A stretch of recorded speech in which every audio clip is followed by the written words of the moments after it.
स्वामिनिति नामिने। नमस्ते सारस्वती देवी गौरवाणी प्रचारिणे निर्विशेष शून्यवादी पाश्चात्य देश तारिणे।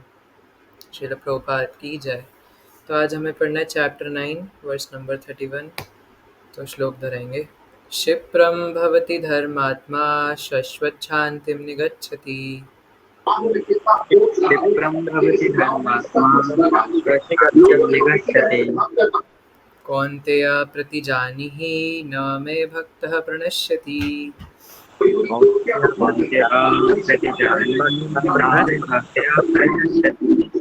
क्षिप्रं भवति धर्मात्मा शश्वच्छान्तिं निगच्छति। क्षिप्रं भवति धर्मात्मा शाश्वत शान्तिं निगच्छति। कौन्तेय प्रतिजानीहि न मे भक्तः प्रणश्यति।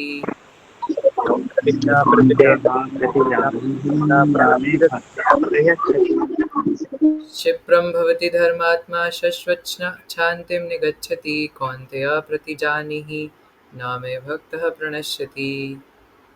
क्षिप्रं भवति धर्मात्मा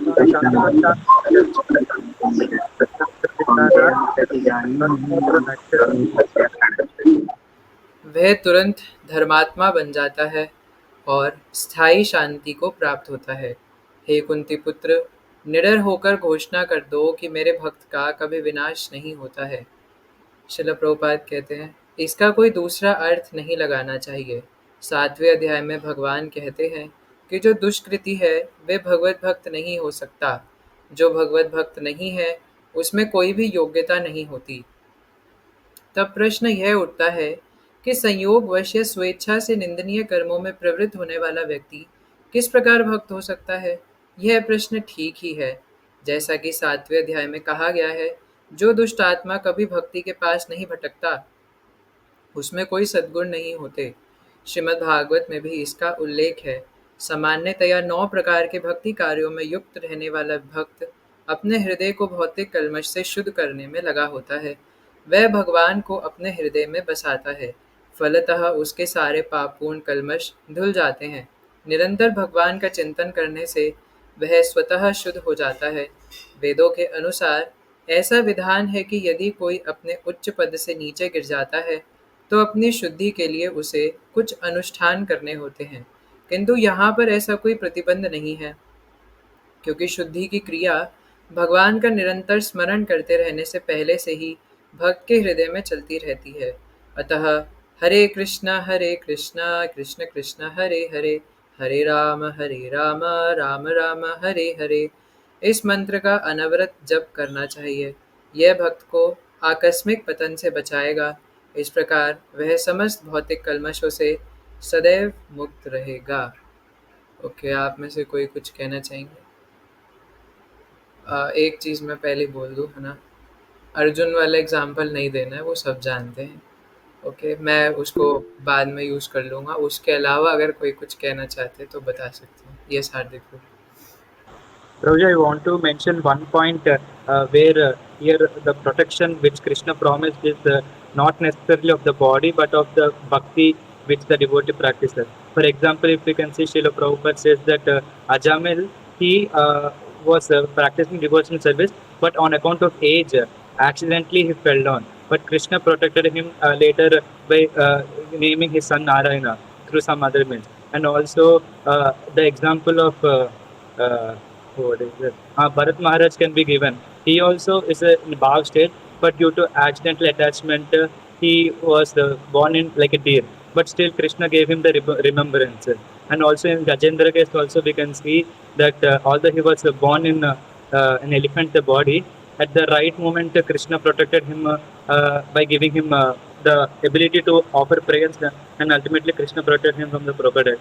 So these three examples showcases that Krishna he also protects the body, because in Mahabharata, if you say Arjun example, Krishna protects the body also, and even Gajendra example also, Krishna protects the body of Gajendra, but mainly focuses on protection of bhakti.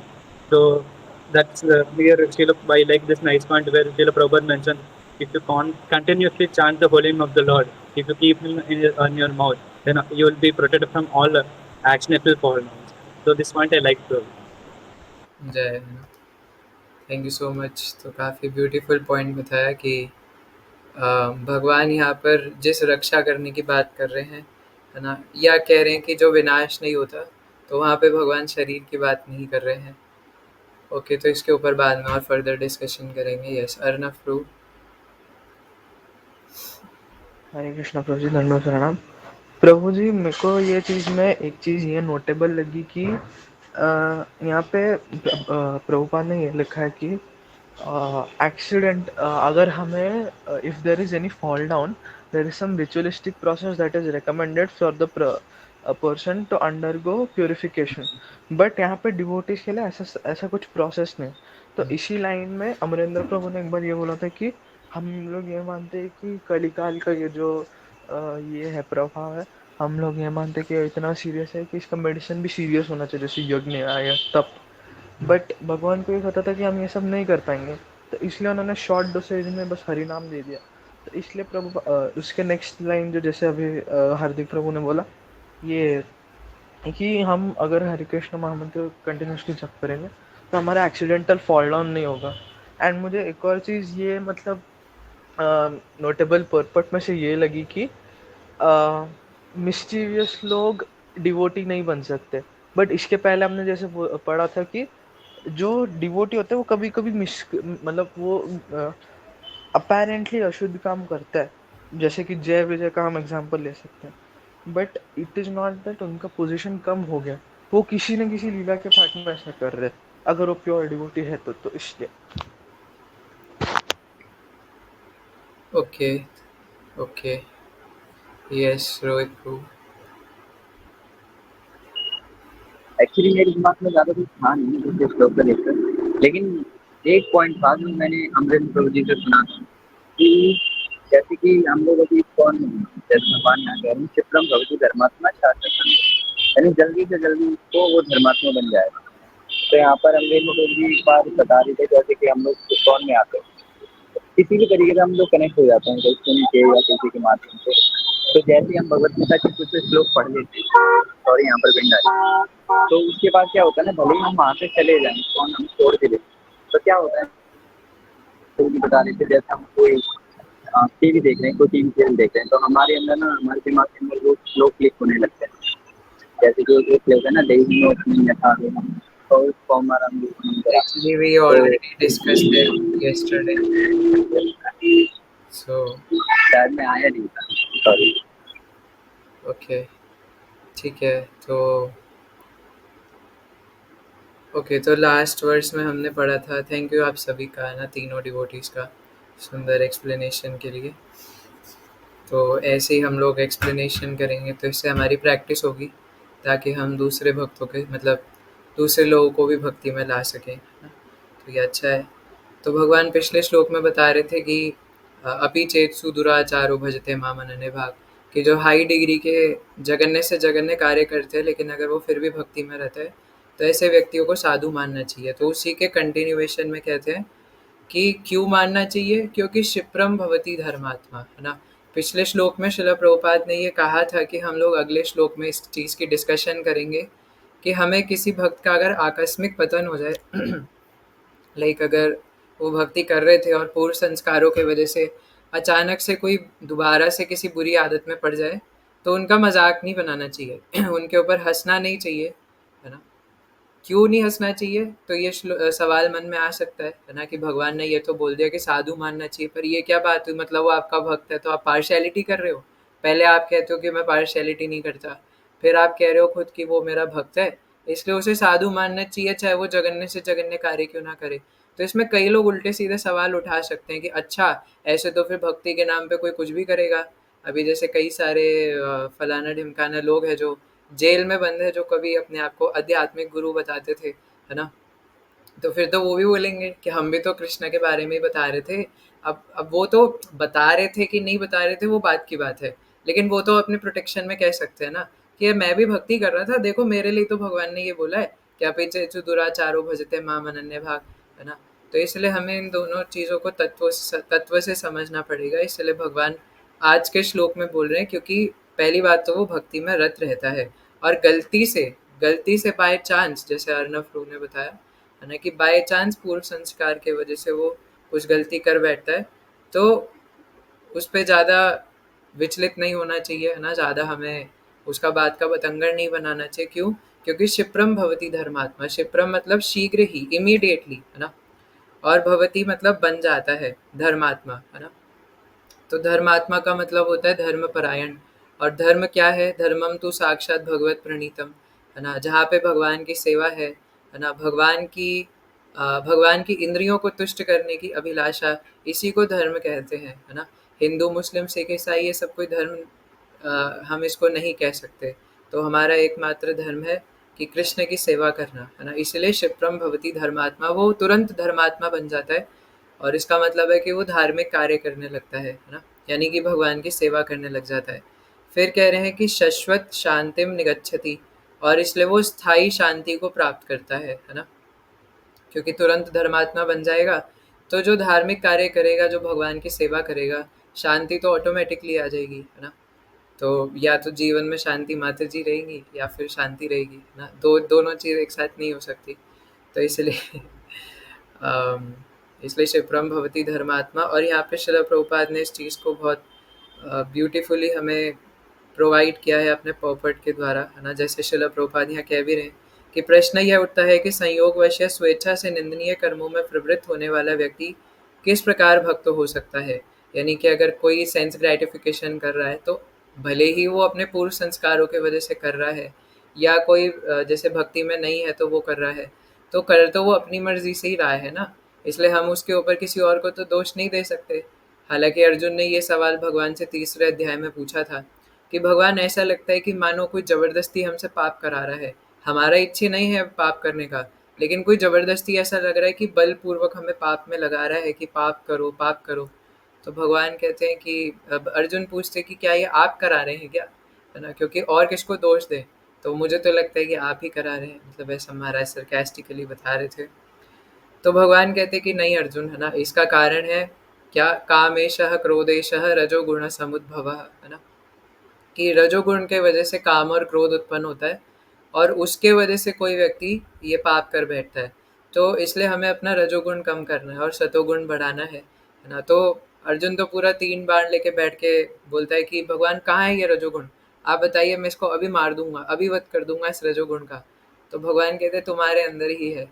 तो फिर अर्जुन अपना गांडीव नीचे फेंक देते हैं दोबारा से, है ना, कि रहने दो, है ना, अपने अंदर ही है। कहाँ पे है? मन बुद्धि इंद्रियाणी, है ना, मन बुद्धि और इंद्रियों में। तो इस प्रकार से ये रजोगुण भरा हुआ है, और वो रजोगुण बार बार फोर्स करता है हमें पाप करने पे। और रजोगुण को इंग्लिश में मोड ऑफ पैशन बोलते हैं।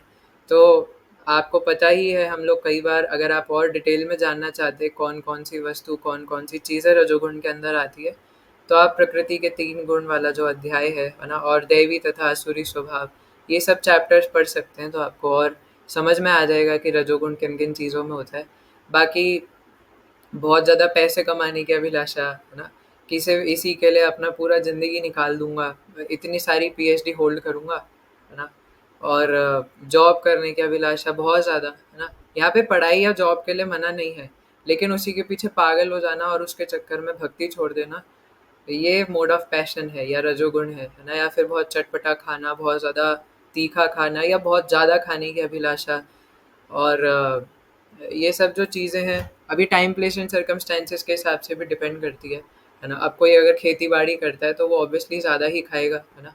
लेकिन अगर कोई सिर्फ पूरे दिन चेयर पे बैठा है और वो पूरे दिन पिज़्ज़ा बर्गर ठूसे, तो ऑब्वियसली वो रजोगुण तमोगुण का मिक्सचर है ना, उसका लक्षण है। तो इसलिए यहाँ पे बताया कि अगर कोई पाप कर भी रहा है तो वो कर तो अपनी मर्जी से ही रहा है ना, तो हम उसको भक्त कैसे कह सकते हैं। तो श्रील प्रभुपाद कहते हैं कि ठीक बात है, कैसे कह सकते हैं, क्योंकि भक्ति में होने के लिए गुण बहुत आवश्यक है। हम ये नहीं कह सकते कि वो व्यक्ति गुणहीन है और फिर भी हम उसको भक्त कह रहे हैं, है ना। कुछ तो गुण आए होंगे ना, जैसे अगर कोई भक्ति में है तो कुछ तो गुण आने चाहिए। अब वो अलग बात है कि हमारे अंदर हमें शायद ना दिखते हो, या हम ज़बरदस्ती देखने की कोशिश कर लेते हैं। हो सकता है हमारे अंदर गुण ना हो, लेकिन जो दूसरे अन्य वैष्णव है उनके अंदर कुछ तो गुण आएंगे ना, जब वो भक्ति कर रहे हैं, है ना। भले ही वो हमें ना दिख रहे हो उन लोगों के गुण, क्योंकि हमारी दोष दृष्टि है, जैसा कि हम लास्ट श्लोक में डिस्कशन कर रहे थे। तो इसलिए यहाँ पे भगवान ने बोला कि वो कुछ ना कुछ गुण अर्जित करते हैं जैसे जैसे भक्ति करते हैं। और इसलिए यहाँ पे ये भी बताया कि जो बाहर के लोग हैं जो भक्ति का पालन नहीं करते, अगर वो कुछ गलती कर देते हैं तो उनको उनका पश्चाताप करना पड़ता है ना। अलग अलग विधियाँ होती हैं। और यही चीज़ अजामिल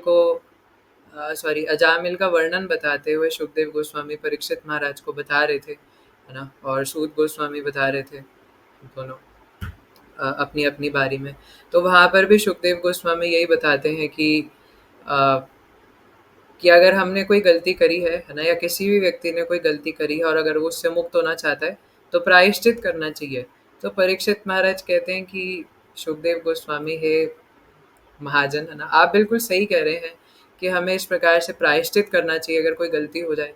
लेकिन मेरा एक सवाल है कि अगर वो प्रायश्चित करने के बाद फिर गलती करे तो? और वो तो फिर ऐसे वो लूप बन जाएगा, वो फिर गलती करेगा, फिर प्रायश्चित करेगा, फिर गलती करेगा, फिर प्रायश्चित करेगा। तो प्रायश्चित मतलब आपको पता है ना, सॉरी बोलना, है ना। मतलब एक सॉरी की भावना होना, जैसे जो क्रिश्चियन लोग होते हैं उनमें तो होता ही है कि मंडे से सैटरडे वो पाप करते हैं और संडे को जा करके कन्फेस करते हैं कि सॉरी गॉड, है ना, मुझसे गलती हो गई, आगे से नहीं करूँगा। फिर मंडे से सैटरडे फिर वही करते हैं। तो यही परीक्षित महाराज पूछते हैं कि वो बार बार प्रायश्चित करेगा फिर गलती करेगा, तो इसका फ़ायदा क्या है? उसके अंदर जो पाप करने का इंजन है वो तो वहीं लगा हुआ है, जो पाप करने की प्रवृत्ति है वो तो वहीं है। तो सुखदेव गोस्वामी मुस्कुरा के कहते हैं कि तुमने एकदम सही सवाल पूछा, है ना। प्रायश्चित करने से कोई अंत में अल्टीमेट भला नहीं होने वाला, क्योंकि वो बार बार प्रायश्चित करेगा और फिर गलती करेगा। हालांकि प्रायश्चित ना करने को नहीं बोला जा रहा है यहाँ पे। अगर हम कोई गलती करते हैं तो हमें ज़रूर अपनी गलती का एहसास होना चाहिए और उसके लिए माफ़ी मांगनी चाहिए भगवान से और गुरुजनों से। लेकिन इसका ये मतलब नहीं है कि हम सिर्फ यही करते रहें और बार बार फिर गलती करें। तो फिर सुखदेव गोस्वामी कहते हैं कि इसीलिए जब तक कोई महाभागवत एक गुरु के शरण में नहीं जाता और गुरु की शरण में रह करके भक्ति करना नहीं सीखता, और जो प्रीवियस आचार्यस ने भजन की प्रणाली बताई है उसको फॉलो नहीं करता, या तो अपने मनमानी से कुछ करता है या करता ही नहीं है, या अपने मनमाने ढंग से कुछ कुछ अलग अलग चीज़ें करता रहता है, तो ऐसा व्यक्ति कभी भी अल्टीमेटली भगवान को नहीं पा सकता। ऐसा व्यक्ति अल्टीमेटली अपने पापों से ही नहीं शुद्ध हो सकता। भगवान के पास जाना तो दूर की बात है। इसलिए अगर कोई अल्टीमेटली पापों से भी शुद्ध होना चाहता है इवन, तो उसको भगवान की शरण लेनी ही पड़ेगी। जब तक वो भगवान की शरण, क्योंकि आप एक बात बताओ ना, सबसे बड़ा पाप इस दुनिया में क्या है? भगवान को भूल जाना, जो हम लास्ट क्लास में भी डिस्कस कर रहे थे। जब सबसे बड़ा पाप ही यही है, तो जब तक वो भगवान की शरण नहीं लेगा वो पाप से साफ कैसे हो जाएगा, है ना। लॉजिकल बात है।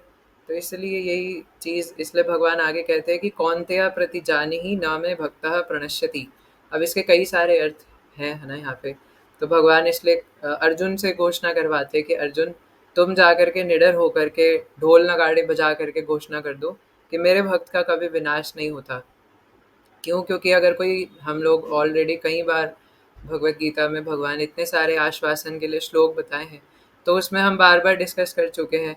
चाहे वो दूसरे अध्याय में हो, नेहा विक्रम नाश्यस्ति प्रत्यावाय न विद्यते स्वल्पम अपि अस्य धर्मस्य त्रायते महतो भयात्, है ना। कि इस रास्ते में, अगर भक्ति की रास्ते में कोई हल्की सी भी प्रगति करता है, कुछ दिन के लिए, कुछ मिनटों के लिए भी भक्ति कर लेता है, और अगर गलती से बाद में करते करते उसका पतन हो गया, तो भी कोई डरने की बात नहीं। जितना उसने प्रोग्रेस कर लिया, ये उसकी महान भय से रक्षा कर सकता है। और फिर छठे अध्याय में बताते हैं कि शुचिताम श्रीमताम गेहे, है ना, कि अगर कोई भक्ति के पद से बाई चांस नीचे गिर गया तो भगवान उसको एक अच्छे परिवार में जन्म देते हैं, है ना। बुद्धिमान परिवार में जन्म देंगे, एक धनी परिवार में जन्म देंगे, और एक शुद्ध परिवार में जन्म देंगे, और जहाँ पर रह करके वो ऑटोमेटिकली उसके अंदर धीरे धीरे धीरे धीरे फिर भक्ति की अभिलाषा जागृत हो जाएगी ना। इसलिए भक्त का कभी विनाश नहीं होता और कभी हो ही नहीं सकता किसी भक्त का विनाश। और भक्त का विनाश का यहाँ पर ये मतलब नहीं है कि उसके शरीर का पतन नहीं होगा। जैसे कुछ टाइम पहले, 1 डेढ़ साल पहले बांग्लादेश में कुछ टेररिस्ट टाइप अटैक हो गया था, तो वहाँ पे एक 26 साल के एक डिवोटी थे, तो उनको गोली लग गई थी। तो कई लोग इस प्रकार से सवाल उठा रहे थे कि अरे क्या हुआ आपके भगवान को, आपके कृष्ण जी को, है ना, ये तो आतंकवादी हमले में ये कैसे मारे गए ये भक्त। तो भगवान ने कहीं पर ऐसा नहीं कहा है कि वो शरीर की रक्षा करेंगे, और शरीर को तो मरना है, भगवान कितनी बार कह चुके हैं। दूसरे अध्याय अगर कोई पढ़ ले, समझ ले, और मुझे लगता है कि इवन जिसने भारत भूमि पे जन्म लिया है, मुझे लगता है उसे तो इतना अक्ल होना ही चाहिए, है ना, कि आत्मा परमात्मा में भेद वो समझता हो, या आत्मा और शरीर में भेद समझता हो, है ना? तो इसलिए ये शरीर अमर रखना ही नहीं है, डिवोटीज चाहते ही नहीं कि अमर रहे, है ना? जिंदगी ना मिलेगी दोबारा, हमें चाहिए ही नहीं, है ना? तो ऐसा कुछ डिवोटीज कहते हैं, लेकिन चैतन्य महाप्रभु कहते हैं कि अम, ना धनम न जनम न सुंदरीम कविताम वा जगदीश कामय मम जन्मनी जन्मनीश्वरे भवताद भक्ति रहे तुकी त्वयि, है ना?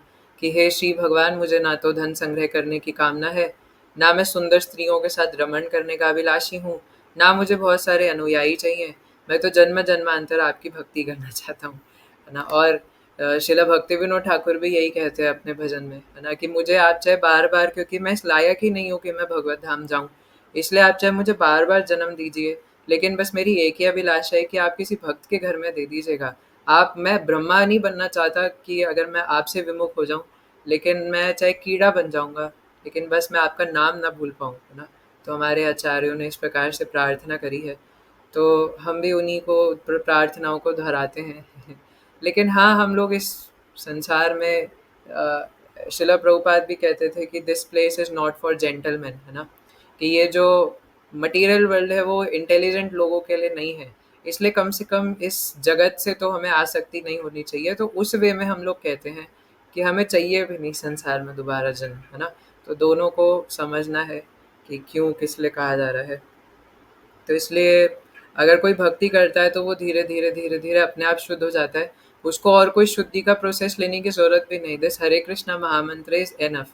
तो जैसे अर्नब प्रो वही बता रहे थे, तो एक वैष्णव एक पॉइंट बता रहे थे कि ये हरिनाम इतना, जैसे शिला राधा गोविंद महाराज वाला भी एग्जाम्पल है ना? कि अगर कोई व्यक्ति को चक्कर आ रहे हैं, है ना, और उसका नींबू पानी से काम हो सकता है, लेकिन फिर भी वो बोले नहीं मेरा तो ऑपरेशन करो, मेरा हाथ पैर एक काट दो, है ना, तब मैं मानूंगा कि आपने मेरे को कुछ इलाज किया है।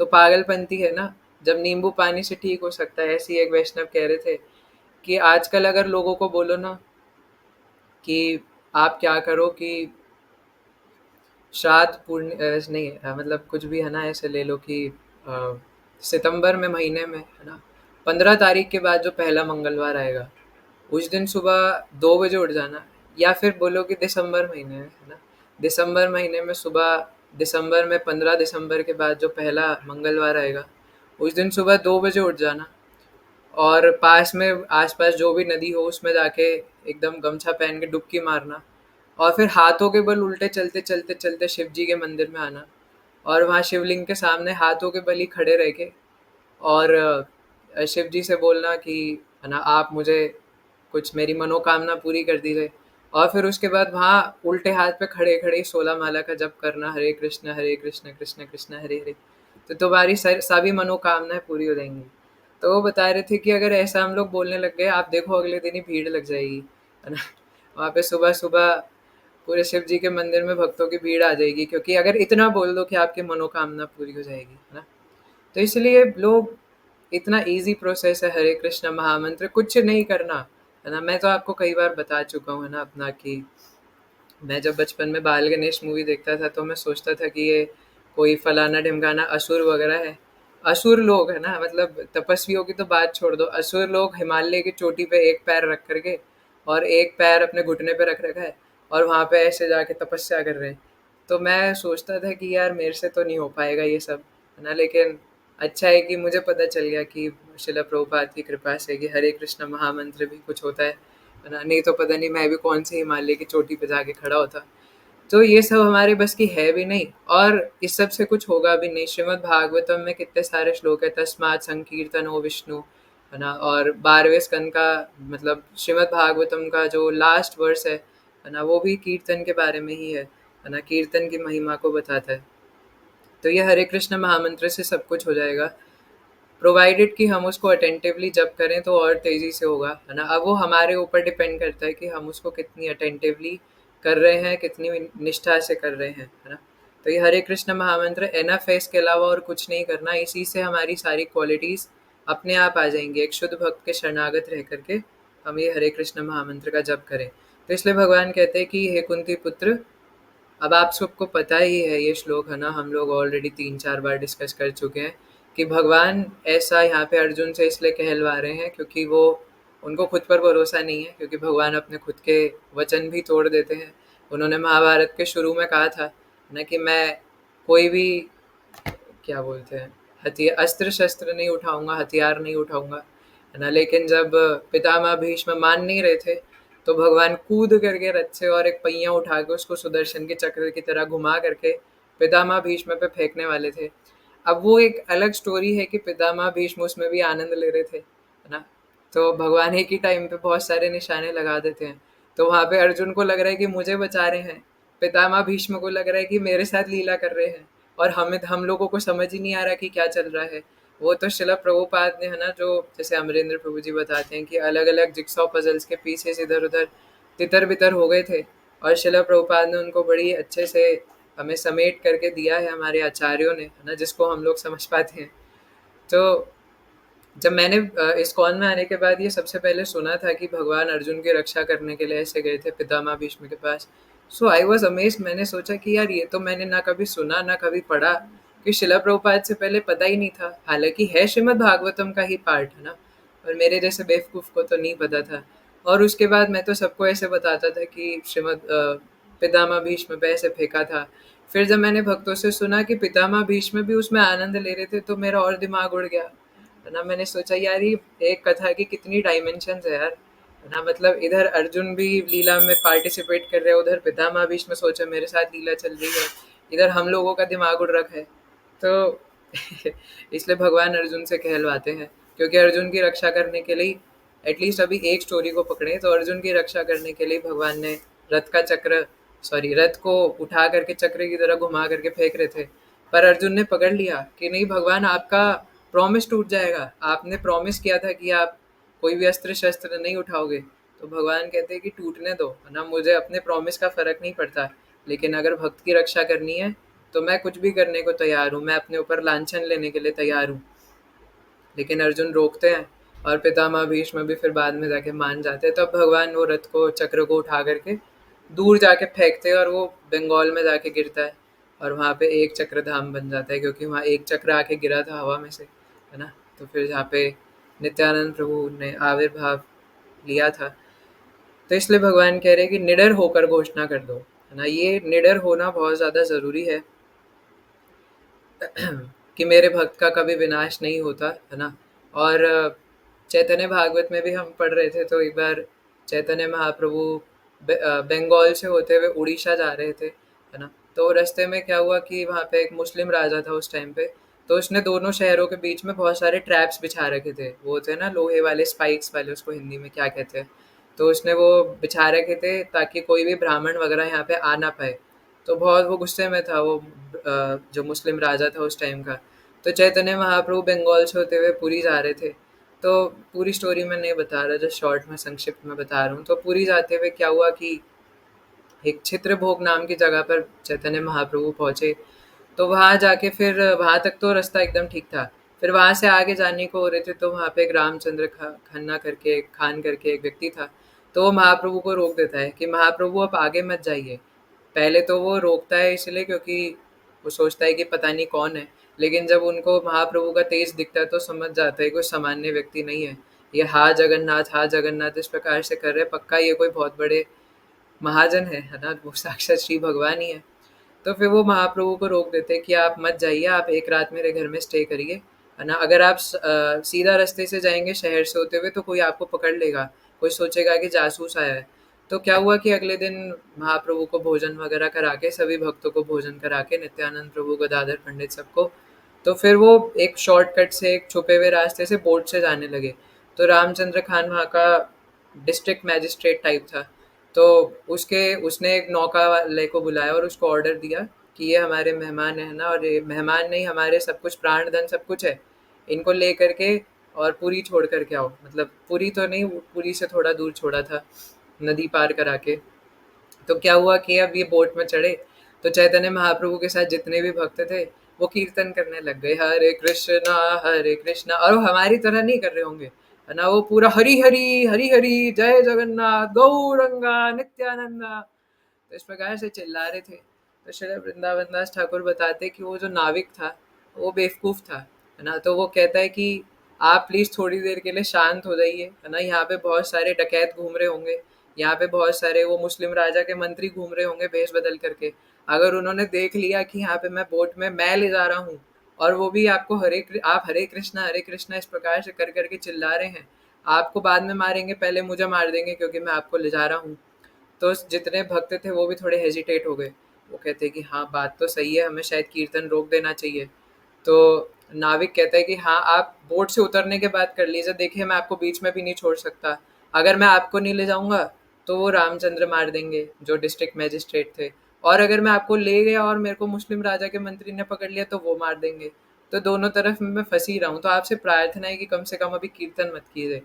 तो महाप्रभु बोट पे खड़े होते हैं और चिल्ला के कहते हरी हरी, है ना, क्यों डर रहे हो तुम लोग, है ना, तुम लोगों को क्या लगता है ना कि भगवान तुम्हारी रक्षा नहीं करते, ये सुदर्शन चक्र नहीं दिख रहा तुम्हें मेरा, है ना, ये वैष्णवों की रक्षा करने के लिए सदैव तत्पर रहता है। तो फिर सारे लोग उछल करके हरी हरी हरी हरी जय जगन्नाथ करके, और फिर वो बोट वाला फिर कहता है भैया मैं मुंह छुपा लेता हूँ। तो इसलिए वो बेवकूफ बोट वाला था, ऐसा वृंदावन दास ठाकुर बताते हैं। तो ये सब महाप्रभु की लीला है ना, इसलिए चैतन्य महाप्रभु उस कथा में भी बताते हैं, और ऐसी कई सारी स्टोरीज है। तो जस्ट एक छोटा सा पास टाइम है ना, कि किस प्रकार से भगवान अपने भक्तों की रक्षा करते हैं, और उसमें भगवान एकदम आश्वासन दे रहे थे कि वैष्णवों की रक्षा के लिए तो सुदर्शन चक्र को ऑर्डर भी नहीं देना पड़ता, अपने आप निकल जाता है। अम्बरीश महाराज के केस में हम देख सकते हैं ना कि जैसी दुर्वासा मुनि ने श्राप दिया और सुदर्शन चक्र आकर के खड़ा हो गया दुर्वासा मुनि को हरि बोल करने के लिए, और दुर्वासा मुनि कितने सारे लोकों में इधर उधर भागते हैं और साक्षात नारायण के सामने आ जाते, तो भी वो सुदर्शन चक्र पीछे घूम रहा था। तो नारायण से कहते कि नारायण प्लीज बचा लो, तो भगवान कहते कि माफ करना, है ना, इसमें ऑटोमेटिक फंक्शन है, ये मेरी भी नहीं सुनता। अगर कोई देख लेता है कि किसी वैष्णव की बुराई कर रहे हैं, निंदा कर रहे हैं और जान से मारने की कोशिश कर रहे हैं, तो ये सुदर्शन चक्र अपने आप निकल जाता है। इसमें वो सॉफ्टवेयर की कोडिंग ही ऐसे कर रखी है ना, इसको बदला ही नहीं जा सकता। अब तो ये नहीं छोड़ेगा, अगर माफी मांगनी है तो भक्त से जाके मान लो, अगर उन्होंने माफ कर दिया तब ये छोड़ देगा, नहीं तो कोई उपाय नहीं है। और कहीं कहीं भक्त ऐसे बताते हैं कि वो दुर्वासा मुनि तपस्वी थे, वो भी भक्ति थे, इसलिए सुदर्शन चक्र ने इतनी देर के लिए छोड़ रखा था, नहीं तो अब तक तो हरि बोल हो जाता, है ना, इतनी देर छोड़ता भी नहीं कि वो इस प्रकार से इधर उधर भाग रहे, नहीं तो किसी में इतनी शक्ति है कि वो सुदर्शन चक्र से भाग पाए। तो कहीं ना कहीं भगवान को तो पता ही है ना कि बाद में जाके माफ़ी मांग लेंगे, है ना, तो इसलिए माफ़ कर दिए, मतलब थोड़ी देर के लिए छोड़ रखा था कि ठीक है माफ़ी मांग लेंगे तो माफ़ कर देंगे। So that's was the reason. तो इसलिए ऐसी कई सारी कथाएं जैसे हार्दिक प्रभु ने भी शुरू में बताया था, है ना, कि अजामिल के केस में हम देखते हैं, भरत महाराज के केस में हम देखते हैं, बिल्व मंगल ठाकुर के केस में हम देखते हैं। क्योंकि अभी हम इस रिगार्ड में देख रहे हैं कि अगर कोई अनजाने में कोई अपराध कर दे उसकी बात, है ना, चाहे हम छोटा हरिदास ठाकुर के केस में देखते हैं, है ना, वो लीला भी कभी पूरी चर्चा करेंगे, लेकिन छोटा हरिदास ठाकुर के केस में भी यही हुआ था, है ना, कि ऊपरी रूप से सबको लग रहा था कि महाप्रभु ने इन्हें निकाल दिया, हटा दिया, और हमने पढ़ा भी यही था चैतन्य भागवत में। लेकिन अंत में महाप्रभु खुद ही पूछते हैं कि छोटा हरिदास ठाकुर कहाँ गए, है ना, और वो हमेशा बाद में उनके ऊपर कृपा ही कर रहे थे एक्चुअल में। श्रील भक्ति सिद्धांत सरस्वती ठाकुर प्रभुपाद बताते हैं ये अध्याय के अंत में, है ना, पोपर्ट में कई सारे लेसन्स, तो उसमें से एक लेसन ये था कि महाप्रभु छोटा हरिदास ठाकुर को शिक्षा दे रहे थे, कृपा कर रहे थे, क्योंकि भगवान अगर एक बार किसी को पकड़ लेते तो छोड़ते कभी नहीं है ना। जैसे हम रामचंद्र जी की कथा में देखते हैं ना, जब रामचंद्र जी के पैरों में कांटे चुभ जाते हैं और लक्ष्मण जी निकालने का प्रयास करते हैं तो निकलते नहीं हैं, और रामचंद्र के पैरों से खून बह रहा था, और लक्ष्मण जी सीता मैया से कहते हैं कि माते मैं क्या करूँ, ये रामचंद्र जी के पैरों से कांटे निकल ही नहीं रहे हैं। तो राम जी कहते हैं कि मैं इन्हें कैसे निकालूं, मैं अगर एक बार किसी को एक्सेप्ट कर लेता हूँ तो उसे छोड़ ही नहीं सकता। पूतना को भगवान ने पकड़ लिया था, पहले पूतना खुद आई थी और भगवान ने पकड़ लिया, और पूतना कह रही ने कि छोड़ दो, तृणावृत ने बोला छोड़ दो छोड़ दो, तो भगवान बोले छोड़ दो, ये क्या होता है, इसका तो मुझे अर्थ ही नहीं पता, मुझे सिर्फ पकड़ना आता है, छोड़ना नहीं आता मुझे, है ना। लेकिन हाँ एक केस में भगवान बिना सोचे समझे छोड़ देते हैं, अगर वैष्णव निंदा कर दी। इसलिए ये दोनों श्लोक बहुत इंपॉर्टेंट है कि किन्हीं भी वैष्णव के प्रति कोई अपराध नहीं करना, अगर जहाँ वैष्णव निंदा कर दिया, जहाँ अपराध कर दिया वहाँ पे खत्म। जैसे शिला रूप गोस्वामी पाद के केस में हम देखते हैं, ये सिर्फ समझाने के लिए एक लीला है, मतलब है लीला सत्य, लेकिन ये सिर्फ समझने के लिए है। तो शिला रूप गोस्वामी पाद कौन है, श्रीमती राधा रानी की सेवा में सबसे अंतरंग पार्षद, है ना, जो श्री रूप मंजरी जो श्री राधा रानी की नित्य संगिनी है, नित्य उनकी सेवा करती है ना। तो शिला रूप गोस्वामी पाद एक बार फेमस स्टोरी आपको पता होगा, एक वृक्ष के नीचे बैठे हुए थे और वृक्ष के नीचे बैठ करके वो मानसिक चिंतन कर रहे थे, लीला चिंतन उनका चल रहा था। अब ये क्या होता है, ये हमारे क्या बोलते हैं, रेंज के परे है। अभी हम समझ नहीं सकते कि लीला चिंतन क्या होता है ना। ये जो हम जबरदस्ती लीला सोचने का प्रयास करते हैं उसको लीला चिंतन नहीं कहते हैं। तो लीला चिंतन का मतलब होता है जो स्पॉन्टेनियसली भक्त ऐसी स्टेज पर पहुंच जाते हैं जिसमें उनके ऑटोमेटिकली 24 घंटे लीला चलती रहती है और सो रहे होते हैं, सपने में भी लीला चल रही होती है और हमें भी उस स्तर तक पहुंचना है, लेकिन इसमें जन्मों जन्मों निकल जाते हैं, है ना। तो ऑटोमेटिकली हर समय लीला ही चल रही होती है। वो खाना भी बना रहे तो भी लीला चल रही होगी, कोई सामने से उन्हें गाली दे रहा तो भी दिमाग में लीला चल रही होगी, है ना। तो अभी हमारे दिमाग के परे है कि कोई फिजिकली काम करते करते कैसे उसके दिमाग में लीला चल सकती है, लेकिन ये शुद्ध भक्तों के ही समझ के अंदर है। तो शिला रूप गोस्वामी पाद वृक्ष के नीचे बैठे हुए थे और लीला चिंतन चल रहा था। तो लीला में चल क्या रहा था उनके मन में, और ये जबरदस्ती सोचना नहीं होता, स्पॉन्टेनियस अपने आप से मन में आता है, क्योंकि उस स्तर तक पहुंच जाते हैं, है ना। अभी हमें समझ नहीं आएगा कि कैसे होता है, क्योंकि ये अचिंत्य तत्व है। तो शिला रूप गोस्वामी पाद चिंतन कर रहे थे कि श्रीमती राधा रानी एक पेड़ की टहनी पर ऐसे हाथ से चढ़ी हुई है और अचानक भगवान ने वो टहनी ऊपर कर दी और श्रीमती राधा रानी अचानक से ऊपर चली गई हवा में। तो शिला रूप गोस्वामी पाद ये देख करके हंसने लग जाते हैं। तो क्या हुआ, वो मानसिक सेवा में हंस रहे थे तो सामने से कोई एक ब्राह्मण जा रहे थे जिनको कोढ़ हो रखा था। कोढ़ समझते हैं ना, वो कमर में कुछ हो जाता है तो ऐसे झुक के चलते हैं। जैसे एक भगवान कृष्ण की भी स्टोरी में वो कुब्जा कुब्जा वाली स्टोरी आती है, तो वही उनको कोढ़ था तो वो ऐसे झुक करके चल रहे थे। तो उनको लगा कि शिला रूप गोस्वामी पाद उन पर हंस रहे हैं और उन्होंने मन में अपराध ले लिया। शिला रूप गोस्वामी पाद को पता भी नहीं कि सामने से कोई ब्राह्मण जा रहे हैं, क्योंकि वो पूरी तरह एब्जॉर्ब थे। लेकिन सामने से जो ब्राह्मण जा रहे थे उन्हें लगा कि उन पर हंस रहे हैं, और शिला रूप गोस्वामी पाद का लीला चिंतन अचानक से स्टॉप हो गया, अचानक। तो शिला रूप गोस्वामी पाद तो बहुत ज्यादा दुखी हो गए। वो सोचने लगे कि अचानक क्या हुआ, है ना। मैं तो अभी लीला चिंतन कर रहा था, ये अचानक रुक कैसे गया, क्योंकि वो स्पॉन्टेनियस है ना। तो वो स्पॉन्टेनियस रुक गया, है ना, ऑटोमेटिक जो हो रहा था रुक गया। तो शिला रूप गोस्वामी पास सनातन गोस्वामी के पास जाते हैं।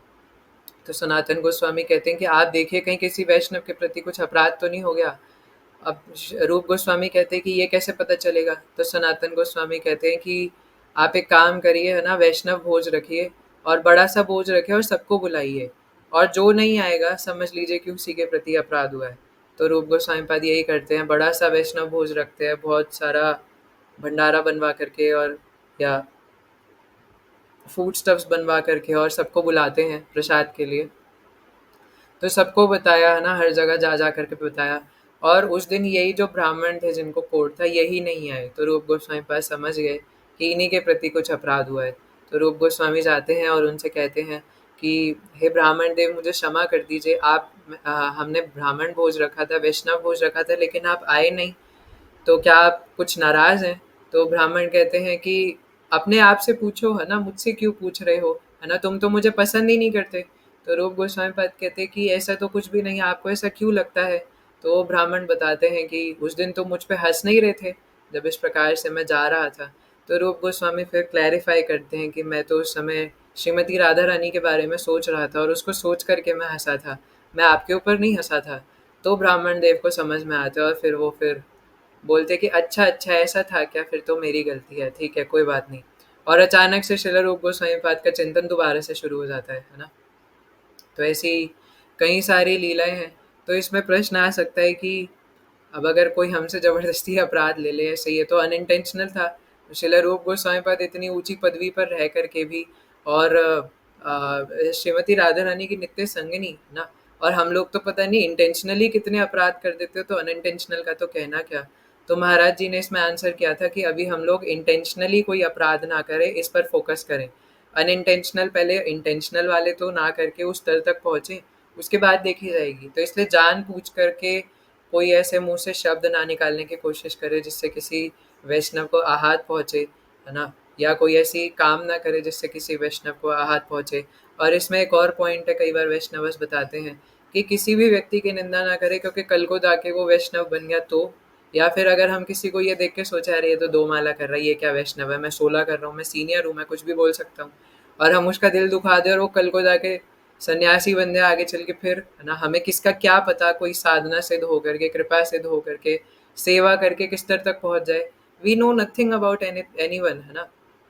जैसे बिल्वा मंगल ठाकुर के केस में हम देखते हैं, यही तो भगवान बता रहे हैं कि निडर होकर घोषणा कर दो कि भक्त का कभी विनाश नहीं होता। और हमें नहीं पता कौन भक्त किस समय किस स्तर पे पहुंच जाए, है ना। को किसी शुद्ध वैष्णव की उसके ऊपर कृपा हो जाए तो हमसे तेजी से एडवांस करके पता नहीं किस स्तर तक पहुंच जाए, है ना। जैसे हमने कितनी सारी कथाएं सुनी है कि भक्त लोग जब कभी, जैसे एक वो वृंदावन के बाबा जी का मैंने बताया था ना, कि वो छोटे थे तो उनके टीचर उनको डांट रहे थे, उनको क्या पता था ये बड़े होके परमहंस बाबा जी बनने वाले हैं, है ना। तो ऐसे हमें नहीं पता किसी के बारे में कुछ भी, सो इसलिए हमें किसी को जज नहीं करना चाहिए बाहर से, अनटिल एंड अनलेस हम उनके वेल विशर नहीं है ना, और हम उनको गाइड करने वाले डिवोटी नहीं है, तो तब तक हमें किसी को जज नहीं करना। और उसमें भी जज कर रहे तो उसका एक तरीका होता है ना, कि हम उनको सही रास्ते पर ला सकें, और किसी को भी कोई निंदा नहीं करना, है ना, क्योंकि भक्त का कभी विनाश नहीं होता। तो दूसरे लोगों के लिए हमें ये समझना है कि हमें किसी का उपहास नहीं उड़ाना, किसी का मजाक नहीं बनाना, क्योंकि अगर कोई पूर्व संस्कार के वजह से कुछ गलत कर भी रहा है तो भी हमें दिक्कत वाली बात नहीं है ना। अगर उसने एक बार भक्ति को पकड़ लिया तो वो जा नहीं सकता, वो भक्ति में रहेगा ही रहेगा। तो हम क्यों बेकार में किसी के ऊपर, है ना, लांछन लगाएं या किसी को डिसरिस्पेक्ट करें। हमें अपने ऊपर देखना चाहिए कि पहले हम अपने आप को शुद्ध कर लें। जो भगवत गीता के अंदर ही भक्तों की क्वालिटीज़ बताई है, क्या वो है मेरे अंदर जो मैं दूसरे किसी को जज करूँ, है ना। एंड जैसा मैंने कल भी एक पॉइंट बोला था कि कोई भक्ति में स्तर पे है, कोई स्तर पे है, किसी को इतना समय हुआ है वे, किसी को इतना समय हुआ है। तो इन बातों का भी ध्यान में रखना चाहिए कि सब अपनी प्योरिफिकेशन स्टेज में है। तो सबका अपना अपना एक समय होता है सबका। कई कई बार ऐसा भी होता है कि कोई भक्त, जैसे कल वाले श्लोक में प्रभुपाद ने ये बताया भी था कि कोई कोई भक्त अगर धीरे धीरे भक्ति कर रहे होते हैं, लेकिन अगर भगवान उनके ऊपर स्पेशल कृपा कर दे उनके निष्ठा को देखते हुए, तो भगवान उनके जीवन से सब हटा देते हैं और फिर वो भक्त बहुत तेजी से भक्ति में आगे निकलता है। तो हमें नहीं पता कि कौन कब क्या क्या कर दे, है ना। इसलिए पहले जिसने जो भी कर चुका है, तो we should know this point, है ना। बहुत अच्छे से हमें ये बात याद रखनी है कि किसी भी भक्त ने भक्ति में आने से पहले क्या करा है वो मैटर नहीं करता, और खासकर दीक्षा से पहले क्या करा है वो तो बिल्कुल मैटर नहीं करता। हम लोग अपने केस में समझ सकते हैं, है ना, ये गिल्ट के लिए कि मैं तो इतना गिरा हुआ था, मैं किसी लायक नहीं हूँ। लेकिन दूसरे भक्तों के केसेस में कभी ये बात नहीं बोलनी चाहिए और ना कभी मन में लानी चाहिए कि अरे ये तो पहले ऐसा करते थे ना, ये तो पहले नॉनवेज खाते थे, ये तो पहले स्त्री संग करते थे, ये तो पहले अवैध संबंध रखते थे। ऐसा नहीं सोचना चाहिए, क्योंकि हम कितने सारे भागवत में स्टोरीज देखते हैं। तो इसलिए कोई भक्ति में आने से पहले कैसा था वो बिल्कुल मैटर नहीं करता। जगाई मधाई को आप देख लीजिए, जगाई मधाई जब नित्यानंद प्रभु ने कृपा करी तो वो इतने भयंकर डिवोटी बन गए कि हरिदास ठाकुर और बाकी सब भक्त लोग देख के चौंक गए। वो सोचते थे कि भैया ये तो हमसे भी ज्यादा भक्ति करने लग गए, है ना। वो सारा घाट साफ करते थे, है ना, सभी वैष्णवों की सेवा करते थे, और पूरे पक्का ब्राह्मण पक्का वैष्णव बन गए थे। और रोज रोज मतलब 64 माला से ज्यादा जप करने लग गए थे, पूरे दिन हरी हरी करके चिल्लाते थे। तो ये जगाई मधाई का हाल हो गया था बाद में, है ना। तो इसलिए हमें बिल्कुल भी इस बात को ध्यान रखना है ना, कि कोई भी वैष्णव कभी भी अगर पहले कैसा था वो बिल्कुल मैटर नहीं करता, आगे जाके वो बहुत पक्का वैष्णव बन सकता है। इसलिए किन्हीं की निंदा नहीं करनी। और जैसे इस रिगार्ड में हम कई बार अति परिचयात अवज्ञा को भी रिगार्ड में हमें लेना चाहिए, है ना। अति परिचयात अवज्ञा का अर्थ आप जानते ही हैं। अति परिचयात मतलब जब हम किसी से क्लोज हो जाते हैं तो हम उनकी अवज्ञा करने लग जाते हैं, है ना। इसलिए हमें वैष्णवों से, जो खासकर हमसे सीनियर वैष्णव है, ना उनके इतनी क्लोज जाना चाहिए कि क्योंकि वो एक आग के समान है। खासकर जो दीक्षा गुरु गुरुजन है या जो बड़े बड़े वैष्णव हैं, वो तो खासकर, और जो हमारे सीनियर्स हैं उनसे भी, क्योंकि वो आग के समान है। अगर हम ज़्यादा क्लोज जाएंगे तो जल जाएंगे, मर जाएंगे, है ना। और अगर ज़्यादा दूर जाएंगे तो ठंड से मर जाएंगे। इसलिए एक प्रॉपर हेल्दी डिस्टेंस बना करके रखनी चाहिए। और अगर वो वैष्णव हमसे फ्रेंडली होकर के क्लोज हो रहे हैं, जैसे अमरेंद्र प्रभु जी बता रहे थे, अगर वो अपने आप को हम्बल रख करके, है ना, और हमारे साथ क्लोज हो रहे हैं, तो हमें ध्यान में रखना है कि ये नहीं कि हम भी उनके साथ क्लोज हो जाएं और जो मर्जी कह रहे हैं, है ना। तो इसलिए वैष्णव आचरण वाली बुक में एक चीज़ बताई थी कि हमारा अगर भाई बहन माता पिता, इसमें तो सबसे ज़्यादा अपराध होते हैं, है ना, कि मम्मी पापा भक्त है, या भाई बहन भक्त है, या मित्र भक्त है ना। और पहले नहीं थे अब बन गए। तो अब उसमें सबसे ज़्यादा अति परिचयात होता है, क्योंकि उसमें पूरे दिन घर पे ही आप अपने मम्मी-पापा के साथ, भाई-बहन के साथ, दोस्तों के साथ, तो उसमें सबसे ज़्यादा अवज्ञा होती है। तो इस ग्रंथ में, बुक में यही बताया था कि वो भाई-बहन हो, मम्मी-पापा हो, चाचा-ताऊ हो, दादा-दादी हो, वो ये सब रिश्ता हमारा बाद में है, लेकिन वो भक्त पहले है। वो वैष्णव पहले है, वो मम्मी-पापा बाद में है ना? अगर एक बार कोई डिवोटी बन गया तो he is a devotee first, बाद में वो मम्मी-पापा या बेटा-बेटी, चाचा-ताऊ ये सब लगेंगे। इसलिए we should very much stay careful, है ना, कि किन्हीं के प्रति कोई अपराध ना हो और किन्हीं के प्रति कोई निंदा ना हो। तो थोड़ा बहुत ऊपर नीचे चलता है ना, लेकिन कॉपरेशन रहे हमेशा सबके साथ, है ना, तो प्रेम रहना चाहिए, खासकर भक्तों के बीच में, है ना, भक्त परिवारों में भी। So it's very very important. तो इसलिए भक्त हमेशा शुद्धि के रास्ते में ही होता है और शुद्ध हो जाता है। तो इसलिए किन्हीं के प्रति कोई निंदा नहीं, है ना, अपने भजन पर फोकस करें, अपने अवगुणों को देखें और अपने अंदर गुण लाने की कोशिश करें, और इसके लिए हम अच्छे भक्तों का संग करें जिनके अंदर गुण हैं, तो हमारे अंदर भी आ जाएंगे। और छोटी छोटी चीज़ों को नज़रअंदाज करना सीखें, है ना, और अगर मन में आ भी रहे हैं तो जैसे कल हम लोग डिस्कस कर रहे थे कि भगवान से प्रार्थना करनी चाहिए कि मेरे अंदर ये उल्टे सीधे कलमश आ रहे हैं, और ये हरे कृष्ण महामंत्र का जब भी एकमात्र भक्त को आकस्मिक पतन से बचाएगा, है ना, शिला प्रभुपाद बता रहे हैं, तो इट्स एनफ। तो इसलिए हे कुंती पुत्र, निडर होकर घोषणा कर दो कि मेरे भक्त का कभी विनाश नहीं होता। और ऐसी अनेकों भागवत में कथाएं हैं, अनेकों जगन्नाथ जी के भक्तों की कथाएं, अभी के रिसेंट की इतनी सारी कथाएं हैं, है ना, कि कितने सारे भक्त जो है वो कई बार पूर्व संस्कारों की वजह से गलती कर देते हैं। कई बार प्रारब्ध ऐसे होते हैं कि वो उनको प्रारब्ध ले जाते हैं ऐसी गलती कराने के लिए, है ना। कई बार भक्ति इतनी स्ट्रांग नहीं होती जितने स्ट्रांग फिर पिछले प्रारब्ध होते हैं, तो वो प्रारब्ध जबरदस्ती ऐसे कुछ काम करा देते हैं, है ना, कि हो जाता है। तो हमें किसी को जज नहीं करना चाहिए। जैसे अमरेंद्र प्रभु जी एक बार बता रहे थे कि इसमें दो दो स्टोरीज मुझे याद आई, है ना, मैं और 5-6 मिनट लूँगा। तो एक स्टोरी तो वो ये बता रहे थे कि एक बार एक छोटा लड़का था, मतलब जवान लड़का, टीनेजर। तो उसने क्या करा कि मंदिर की हुंडी में से जा करके और पैसे चुरा लिए, और ये बात डिवोटीज को पता लग गई। तो प्रभु जी को सेवा दी गई कि मैनेज करो इस बात को। तो प्रभु जी बता रहे थे कि उन्होंने एक सीनियर ब्रह्मचारी से इस बारे में बात करी। तो वो ब्रह्मचारी पहले 3 बार हरे कृष्ण महामंत्र बोले, और उसके बाद हाथ जोड़ करके बोले कि क्योंकि ये एक मैनेजमेंट का सेवा है तो मुझे करना पड़ेगा, लेकिन पहले मैं भगवान से प्रार्थना करता हूँ कि मेरी मति कभी इस प्रकार से भ्रष्ट ना हो कि मैं इस प्रकार से करूँ। तो ये एक बहुत ही सीखने वाली बात है, एक इम्पॉर्टेंट बात है कि हमें अपने ऊपर कोई भरोसा नहीं होना चाहिए। शिला भक्ति सिद्धांत सरस्वती ठाकुर प्रभुपाद कहते थे ना कि अपने मन पर कभी भरोसा नहीं करना। हमें सुबह उठने के बाद और रात को सोने से पहले इस मन को 100 जूतों से मारना चाहिए, है ना। तो इसलिए इस मन पे कभी भरोसा नहीं करना कि ये मेरा हो चुका है या कंट्रोल में हो चुका है।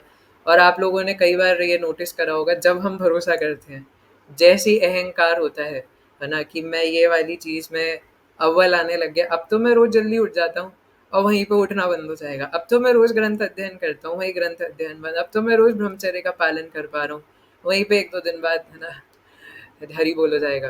तो ये होता है। तो इसलिए भगवान नहीं चाहते कि हमारे अंदर कोई मिथ्या अहंकार आए, है ना। तो इसलिए वो भक्त इस प्रकार से प्रार्थना कर रहे थे कि मेरी मति कभी इस प्रकार से भ्रष्ट ना हो कि मैं ऐसा करूं, लेकिन क्योंकि ये सेवा है तो अब ये देखना पड़ेगा कि उन प्रभु जी को कैसे डील करना है, उन टीनेजर प्रभु जी को, है ना।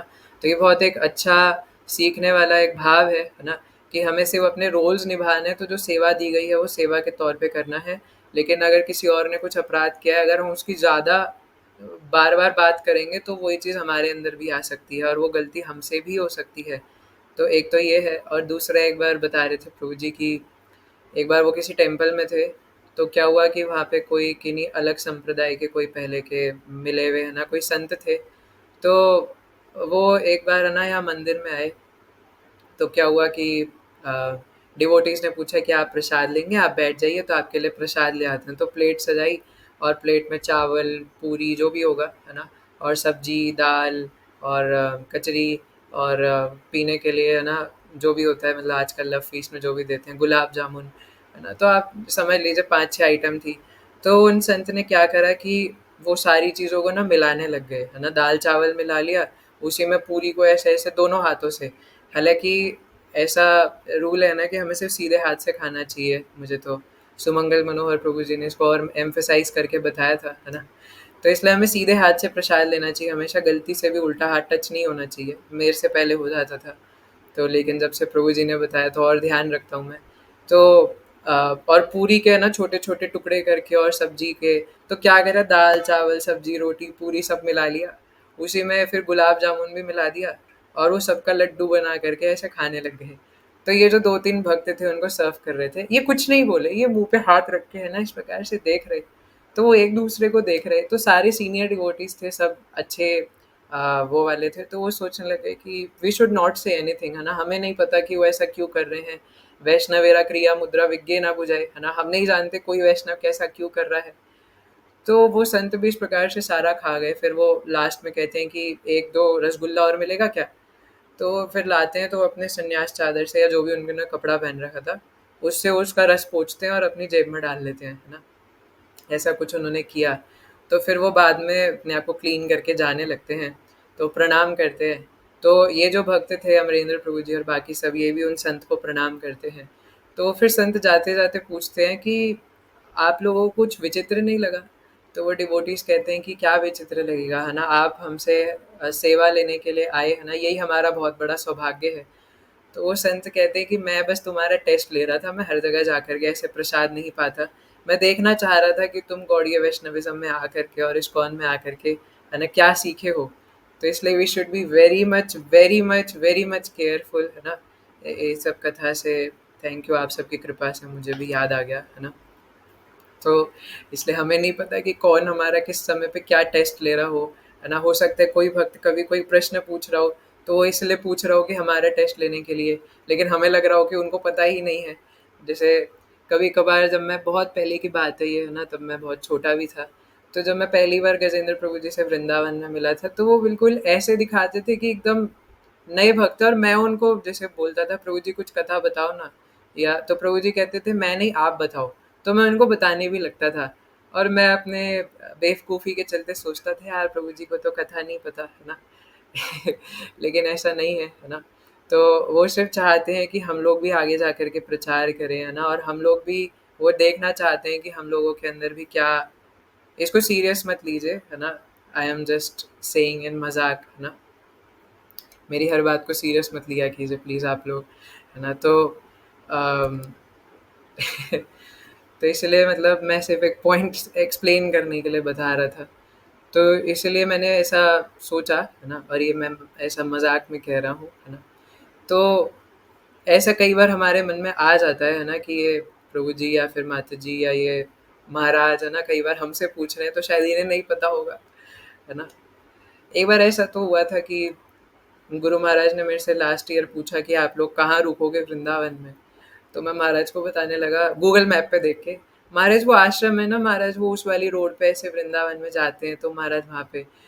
और मैं भूल गया कि महाराज पहले वाइस प्रेसिडेंट रह चुके हैं वृंदावन के, और मैं किसको बता रहा हूँ, है ना? वृंदावन धाम जिनका घर है ना? और महाराज हमेशा से वृंदावन में रहते थे, मैं उनको बता रहा हूँ कि महाराज इधर।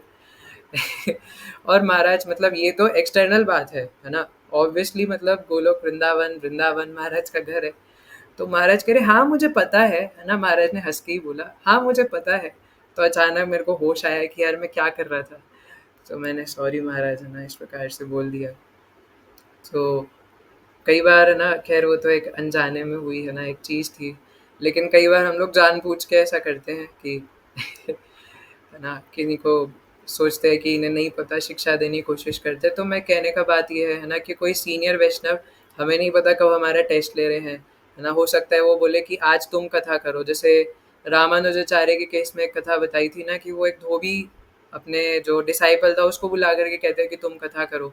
अब वो धोबी सोचे कि रामानुजाचार्य को कुछ पता नहीं, कौन है रामानुजाचार्य? अनंत शेष साक्षात लक्ष्मण जी के अवतार हैं, है ना?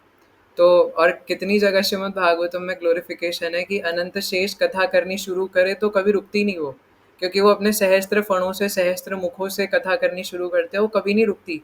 वो करते ही जाते, करते ही जाते, करते ही जाते, और फिर भी कहते हैं कि फिर भी वो ग्लोरिफिकेशन कभी खत्म ही नहीं हो सकता।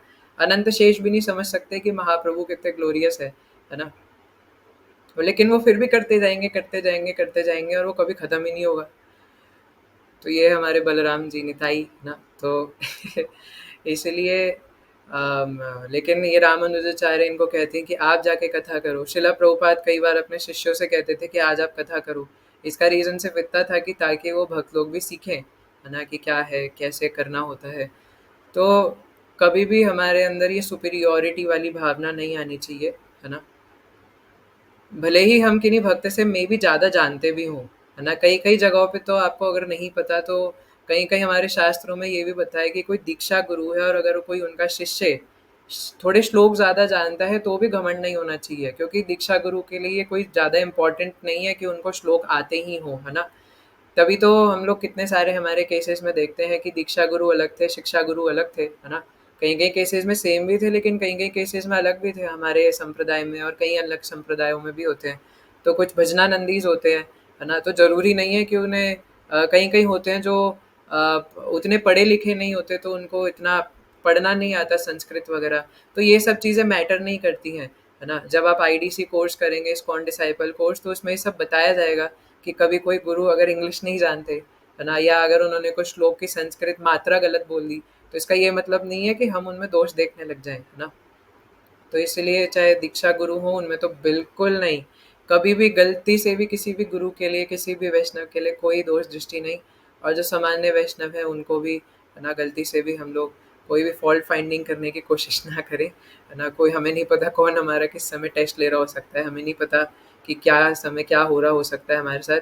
तो हमेशा भगवान के आश्रित रह करके, भक्तों के आश्रित रह करके, अपने आप को सबसे नीच मानते हुए और भजन करते चलें, और बस इतना ही टारगेट रखें कि मेरे तो निताई, है ना, दूसरों ना कोई। और इस प्रकार से हम लोग अपना भजन करें और सिर्फ अपने भजन से मतलब रखें, अपनी भक्ति से मतलब रखें, है ना। और हमारा और किसी के फॉल्ट से, दूसरों से, किसी से कोई लेना देना नहीं होना चाहिए, है ना। हम लोग क्या, हमें पता है कि स्मरण क्या होता है ना। क्या स्मरण सिर्फ इतना ही होता है कि आपने किसी व्यक्ति को देखा था और आपको उनकी याद आ रही है, सिर्फ इतना ही स्मरण नहीं होता। हरिनाम क्या होता है, क्या हमें ये समझ में आ गया, है ना। कितनी सारी भागवतम में स्टोरीज है, क्या हमें पता है। तो जब इतना सब कुछ है जानने के लिए, समझने के लिए, जीवन में उतारने के लिए, तो क्यों समय गवाएं कि इधर उधर जा करके, है ना, कूड़ेदान में मुंह मारे। कौन मारता है कूड़ेदान में मुंह, है ना, कौए। श्रीमद् भागवतम के पहले स्कंद में वो अध्याय, एक श्लोक आता है ना, कृष्णा प्रभु को शायद पता होगा, कि कौए के तीर्थ स्थल के समान है ना, इस प्रकार से एक श्लोक आता है। तो फॉल्ट फाइंडिंग करना भी इस प्रकार से कौए के तीर्थ स्थल के समान है, क्योंकि कौए का तीर्थ स्थल क्या होता है, कूड़ा। सूअर का तीर्थ स्थल क्या होता है, कूड़ा। कोई सूअर से पूछे कि आपका मंदिर क्या है, तो कूड़ा मेरा मंदिर, है ना। और नाली मेरा खाना, तो इस प्रकार से वो गाना गाएगा। तो इसलिए उसका कूड़ा तो यही है। तो हम लोग क्यों इस प्रकार से सूअर बनना चाहते हैं इंसानी शरीर में भी, क्यों कौवा बनना चाहते हैं कि कूड़ेदान में जाकर के मुंह मारे, है ना, और जो दूसरे लोगों के दोष हैं उनको कलेक्ट करें, है ना। हम लोग एक हंस भी तो बन सकते हैं, जैसे रामचंद्र जी का वो एक लाइन आती है ना, कि रामचंद्र कह गए सिया से, ऐसा कलयुग आएगा, हंस चुगेगा दाना और कौवा मोती खाएगा, है ना। तो क्यों इस प्रकार से बनना है कि हम लोग मतलब इसका तो खैर अलग मीनिंग है, लेकिन हम लोग हंस भी बन सकते हैं, है ना, और दूसरों के गुण पकड़ सकते हैं। तो ठीक है, अभी समय हो चुका है, आज के लिए हम इतना ही डिस्कशन करेंगे। किसी का कोई प्रश्न या टीका टिप्पणी है तो 1 or 2 questions we can take. Yes, Arnav Prabhu. Hare Krishna Prabhu ji, दंडवत प्रणाम। प्रभु जी, मेरे को ये डाउट था कि न में भक्त्या प्रणश्यति का क्या ये भी अर्थ हो सकता है कि मतलब अगर पतन भी हो जाए किसी भक्त का, मतलब जैसे आपने बोला पूर्व संस्कार से या उसकी वजह से, प्रारब्ध की वजह से, तो फिर भी हम कृष्णा उनको कैसे न कैसे करके, आप मतलब जैसे अमोघ लीला प्रभु बोलते हैं, जीपीएस की हाँ, तरह रीराउट करते हैं। बिल्कुल, बिल्कुल। वही तो बताया, इतने सारे श्लोकों में यही तो बताया भगवान ने गीता में, कि यही तो 1 घंटे से यही तो चर्चा कर रहे हैं, कि पतन ना होने का यही मतलब है कि वो भक्ति से कभी नीचे नहीं गिरेगा, है ना। कभी नीचे नहीं गिरेगा। भक्ति एक जगह स्टैग्नेंट हो सकती है, लेकिन वो वहाँ से नीचे नहीं जाएगा, वहाँ से ऊपर ही जाएगा। एंड प्रभु दो, मतलब ये क्वेश्चन दोष दृष्टि से रिलेटेड है, लाइक मतलब जब एक इंसिडेंट ऐसा हुआ कि मैं एक बार मंदिर में गया, आज हमने वो कबू का तीर्थ बोला तो लास्ट लास्ट में